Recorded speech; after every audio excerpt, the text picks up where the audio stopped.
আসসালামু আলাইকুম। Europe visa আপনাদের পক্ষ থেকে আপনাদের জানাচ্ছি আন্তরিক শুভেচ্ছা ও অভিনন্দন। আজকে আপনার সাথে আলোচনা করব ইউরোপের দেশ পর্তুগালের ভিসার আপডেট নিয়ে। আপনারা জানেন যে ইউরোপের সবচেয়ে জনপ্রিয় দেশ পর্তুগাল সবচেয়ে কম সময়ে এবং দ্রুত সময়ে ইলিগেল থেকে লিগেল হওয়া যেত এবং স্থায়ীভাবে বসবাসের সুযোগ পাওয়া যেত।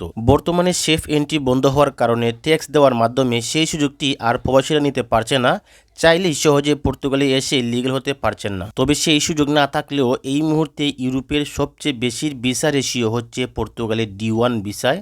বলা যায় যে 99% ভিসা রেশিও এখন বর্তমানে আছে। তবে বাংলাদেশের মার্কেটে এই ভিসার অনেক ব্যয়বহুল। বাংলাদেশের মার্কেটে বিভিন্ন এজেন্সিরা 20 থেকে 22 লক্ষ টাকা নিয়ে থাকে এই ভিসার জন্য। এত টাকা খরচ করলেও পর্তুগালের ভিসা নিয়ে পর্তুগাল যাওয়াটা মোটেও উচিত নয়।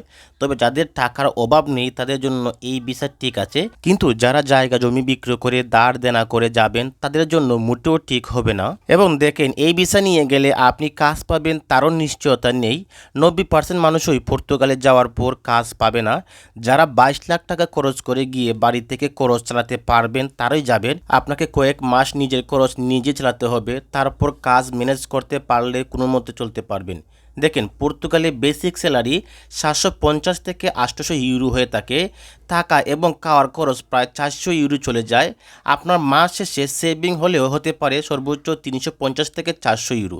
তবে এই ভিসার সুবিধা হলো আপনি সহজে যাওয়ার পর 2 বছরের টিআরসি পেয়ে যাবেন এবং দ্বিতীয়বার 3 বছরের টিআরসি পাওয়ার পর 5 বছরের মাথায় আপনি পিআর পেয়ে যাবেন। আর পিআর পেয়ে গেলে আপনি পাসপোর্টের জন্য অ্যাপ্লাই করতে পারবেন। কিন্তু দেখেন, পর্তুগালে কিন্তু আহামরি কোনো ইনকাম নেই। তারপরে দেখেন, বিভিন্ন এজেন্সি আপনাকে 1000 বা 1500 অথবা 2000 ইউরো স্যালারি দিবে প্রতি মাসে, বলে পর্তুগালে পাঠাবে।